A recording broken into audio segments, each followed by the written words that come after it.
Why Andrew Tate will never be Socrates. So let me introduce the two fellows.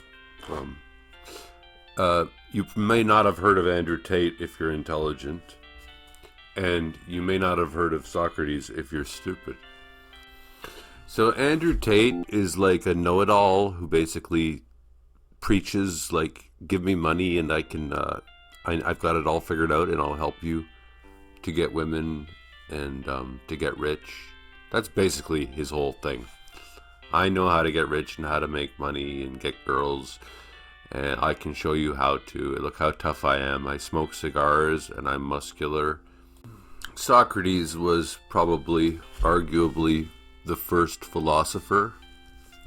The pre-Socratics were known as sophists, I believe, meaning that they believed that all that matters is rhetoric. As long as you can win the argument, then who cares? Truth doesn't matter. Socrates was the first person who said that truth does matter. Now, why would I compare Andrew Tate to Socrates? Well, because if you're going to categorize Andrew Tate as anything, if he was going to categorize himself as something, he would probably say he's a philosopher, right? Either because he doesn't want to admit he's a salesman. He doesn't want to admit that he's a trafficker and that he's probably going to go to jail for kidnapping and stuff like that of women. So let's pretend that he's a philosopher. Now, one interesting contrast of the difference between Andrew Tate and Socrates is, well, look at this statue. I don't know, maybe this statue is 2,000 years old. Do you think Andrew Tate is going to have a statue in 2,000 years? No, I don't think so. And relatively, buildings, ancient Greek buildings still stand up today. Whereas buildings that are built today, they won't be around in 1,000 years because they're not built to last. And that's kind of the sad fact about today. Nothing is built to last. Our artists don't last. They fade away after 10 years. Who listens to Britney Spears anymore? Who even listens to Madonna anymore? When's the last time you rewatched a movie that won the Oscars in 1992? Socrates was, I think, famous for saying, the only thing I know is that I don't know anything. Or the wise man admits that he is not wise, or whatever the hell. Whereas Andrew Tate says, I've got it all figured out, just listen to me, and your life will be great.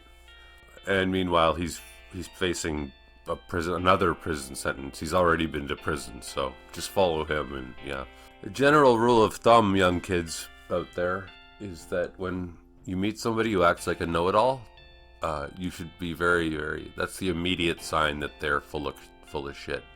Right? Anybody who does not admit that they're not terrified every day and that they're not confused and that they don't know what the hell the future holds.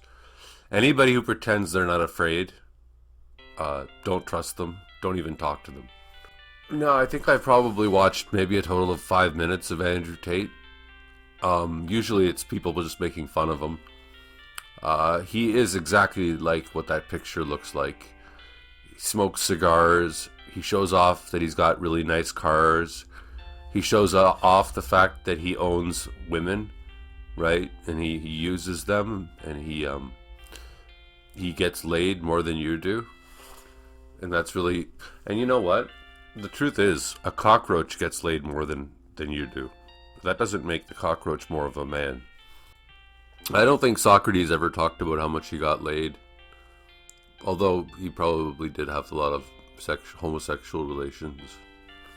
They sentenced Socrates to death for just being a disruptor. And his friends said, we can help you beat the rap, We can get you out of jail, you don't have to die. And Socrates said, no, I'm going to accept the sentence that the society's, republic has bestowed upon me, because I want to show that I respect society and I respect the republic. Andrew Tate is probably more like a little weasel that'll do anything he can to try to get off the hook. I'm not guilty. The only thing I'm guilty of is being the alpha male. Examine my big muscles, and let's look at my big cigar, and look at my fancy cars. I can name them. I'll name them all. I'll name all of my cars to you, and all of my girlfriends. The Andrew Tate method: how to get rich, get women, and beat the matrix. So in this day and age, that's what philosophy is. And the funny thing is, how to get rich, how to get women. I don't know what he's talking about, how to beat the matrix. Obviously, he's got some deep thoughts. But in terms of getting rich and getting women, it's a very simple formula. Okay, and I think that, I don't know. I think it was Chris Rock who said this. I'm not sure. I'll actually look it up right now. But the line is, you'll always lose money chasing women, but you'll never lose women chasing money. So there you go. I just boiled down the whole Andrew Tate method. Yeah, actually, it's a 2007 movie called "I Think I Love My Wife," starring Chris Rock. And isn't it appropriate that I'd rather quote Chris Rock than this Andrew Tate moron? And I bet you it was Chris Rock that thought of that line, because he said something else that I thought was really smart. He mentioned how when you mention to your friend that you're dating a girl, what's the first thing that your friend says? Is she hot? Whereas when a girl's dating a guy, what's the first thing her friend says? What does he do? What does he do for a living? So I would agree with Andrew Tate in the very simple and obvious realization that in the modern day, power is considered widely to be money, and if you want to get women, you have to get money. You have to be rich. But what Andrew Tate fails to tell you is that there are women out there who are intelligent and who value. They don't see money as power as much as they see things like intelligence or creativity as power. So I've never sought money. I've never tried to be rich. And I've still managed to, date some very attractive women because they were intelligent enough to realize that it's not about owning a Lamborghini. So you're only going to get the dumb women if you do it the Andrew Tate way. Not to mention the fact that there's more important things in life than money and women. I heard another expression once. For every gorgeous chick, there's a guy who's sick of fucking her. So yes, young impressionable teenagers, don't look to Andrew Tate, because at the end of the day, at the end of your life, it's not going to matter how many chicks you banged and how much money you had. It should be a no-brainer.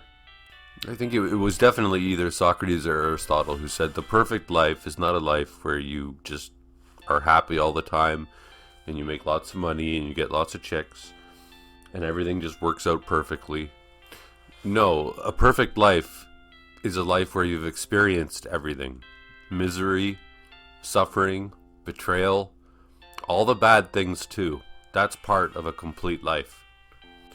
So the Andrew Tate philosophy is just get rich and get chicks, and that's it. That's the whole secret of everything, and that's nothing else matters. And maybe that's the modern philosophy that people live by. But it's incorrect, and you would be better off, learning how to dance, or, going for a walk, or learning how to sing, or, writing a song, or writing a story, or even if you suck, you painting a painting, or playing a game of tennis with your friend. The Andrew Tate method would probably be like, take a picture of yourself with a hot chick at the beach with a Ferrari in the background, and then all the people that are on your friends list will be impressed by you. But remember, there's people out there who are smarter than you. They see pictures like that and they think, okay, so this is just him posing and his life is actually miserable. The girl he's with probably hates him. She's probably cheated on him. The Lamborghini probably isn't even his. And is that like a discount beach that he's at? Socrates gave us the Socratic method, which is a brilliant, structured interrogation of truth through dialogue, self-awareness, and relentless questioning. Tate gave us the Brocratic method. Assert something aggressively, shout over anyone who disagrees, flex, and then sell a course. And Andrew Tate, I think he preaches that he's an alpha male, which is very funny. Firstly, because anybody who listens to him is automatically making themselves less of an alpha male because they're listening to him, right? You're a follower. And then secondly, the alpha male idea is so misunderstood, okay? Because this is my understanding, and I pretty much have always been the alpha male, and my understanding is that it sucks being the alpha male, right? Being the only one smart enough to tell the other wolves, don't jump off that cliff, right? You have to, because the other wolves are going to make some stupid decision. Being an alpha male is a horrible life, right? You're the one that's always targeted. You're the one who has to take all the risks. You have to do all the work, and the other wolves get to just follow you around, and they never get in trouble. So you're only the alpha male out of necessity, because you're just the least stupid person in the room. Every alpha male, real alpha male, will tell you they wish they could just follow along. It's just that they can't, because they see absurdity all around them. So, in conclusion, Andrew Tate is slightly different than Socrates.